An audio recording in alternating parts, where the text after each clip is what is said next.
back. I'm Joanne Pollock with Remark Art Consulting, and I'm here today to talk to Terry Petrie in his absolutely fabulous home in Guelph. This home is filled with art and gems and artifacts, and it's very inspiring, Terry, to be in your beautiful home. So I wanted to show the Guelph community what actually art collecting can do to a home, because this is certainly a showpiece. So let's talk for a little bit about why you started to collect art in the first place. Welcome. Thanks for coming. You're welcome. Why did I start to collect art in the first place? I think that I grew up in a very sort of black and white atmosphere, and then when I discovered color, things just went on from there. It was, sort of the pop art, psychedelic 60s that really caught my eye.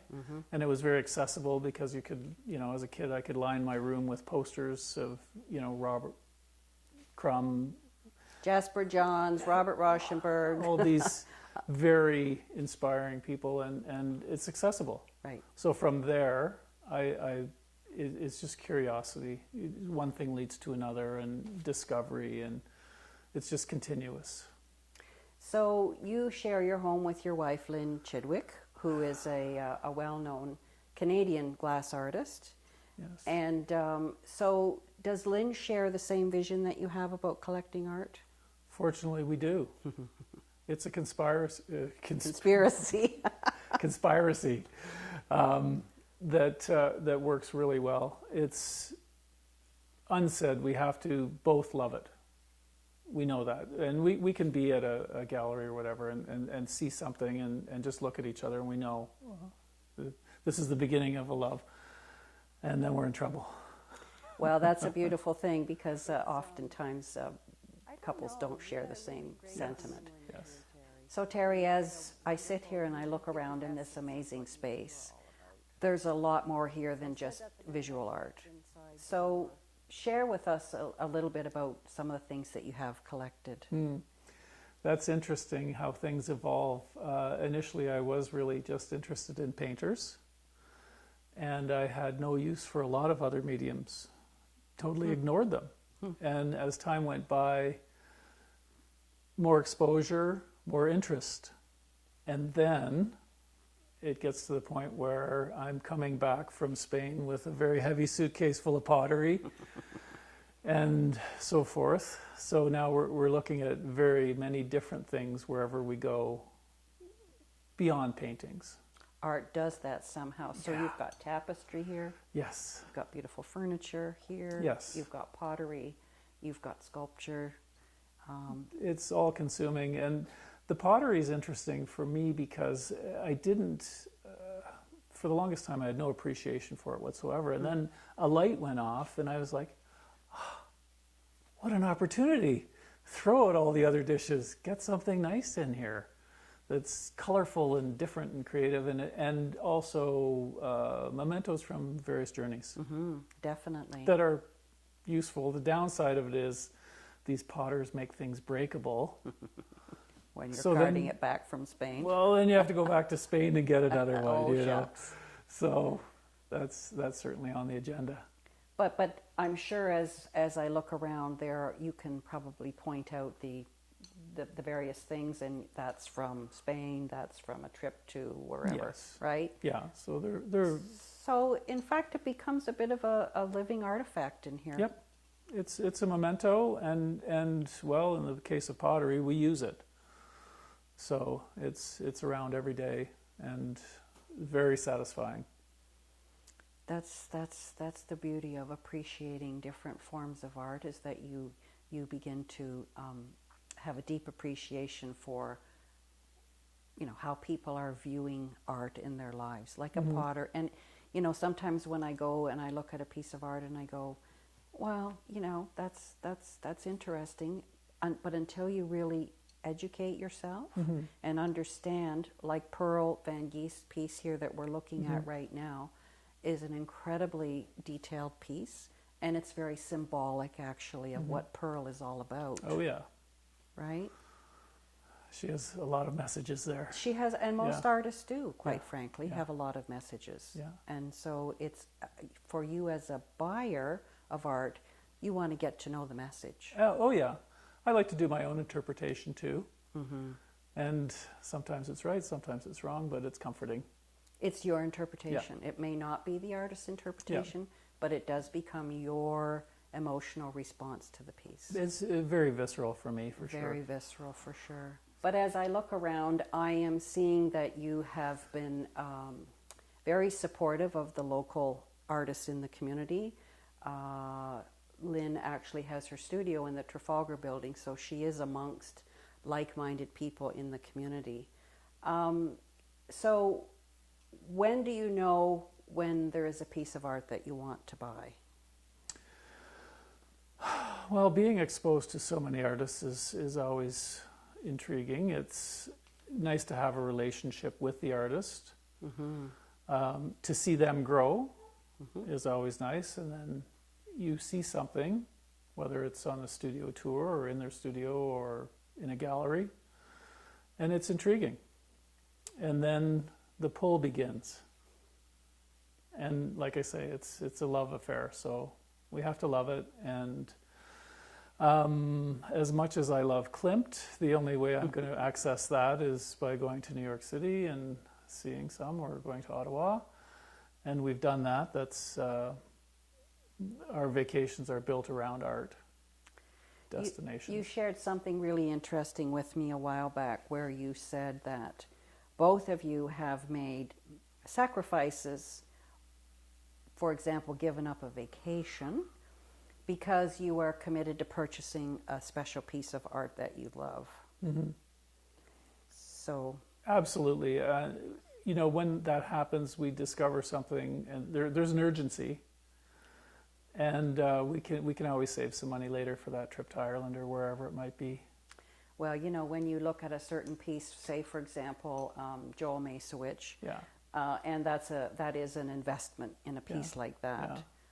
And so there's your trip to to Barbados. Yeah. But you've chosen instead to buy a piece of art. Yeah. That's why this place is so special, Terry. Oh, thank you. It really and truly is. The downside of that, though, is the trip to Barbados could include buying a piece of art as well, and does. It inevitably does, right? So it's a double-edged sword. And the other side too, Joel Masowich, for example, part of the beauty and joy of having this work is it's a vacation too. Mm-hmm. You know, I can go very far away just relaxing, looking at that painting. That's a beautiful thing to think about. Yeah. And how would you define your art taste? Do you have a particular taste in art that you gravitate to, or is it just whatever moves you? I'd have to say it's whatever moves us. It's continuous, the learning process, the exposure to new artists. So there's no, it's very diverse. How many pieces of art would you have in your home, Terry? Half as many as we actually own, because we have a lot in storage and we rotate it. I don't have enough walls. So the answer to that question, I honestly don't know, Joanne. We have so much in the attic, it's just ridiculous. A lot of people don't think about rotating their art collection, and they figure that once it's on the wall, it's there forever and ever. And I really like the fact that you guys have the joy in rotating your art through the house. So different seasons, different ideas, you're grouping things together differently, right? Yep. Absolutely. Well, Lynn's the curator. I just punch the holes in the wall. But it's like visiting an old friend. You know, you haven't seen them for a while and they come back. So it's nice. It's beautiful. And oftentimes people say, I don't have any wall space left. Yeah. And I say, you know, as an art consultant, I say, I can find wall space for you. Sure. So you don't have a specific aesthetic in mind when you purchase? No, no. Right. It's really just an exploration. It's continuous curiosity. Wonderful. So we Wonderful. find something new all the time, and it's very exciting. So art obviously has enhanced your lives for both of you, perhaps in different ways, perhaps in similar ways.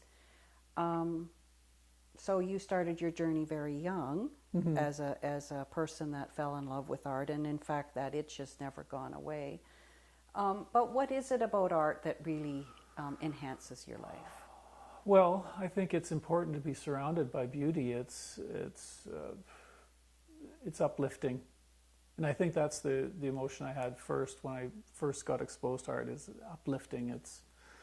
It's exhilarating, and it's exciting, and it's changing all the time. So again, Joel Masowich, I can look at any given time, any different season, whatever. It's different for me.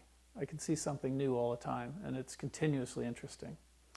But art does mean different things at certain, depending on your mood. I mean, there may be a painting that is peaceful for you. Mm-hmm. In fact, there may be a painting that causes you to be quite pensive. Mm-hmm. Some very contemplative, Mm-hmm. Again, depending on your mood. So there is a corner I can go to anywhere in the house and satisfy that mood need at that time, for sure. Mm-hmm.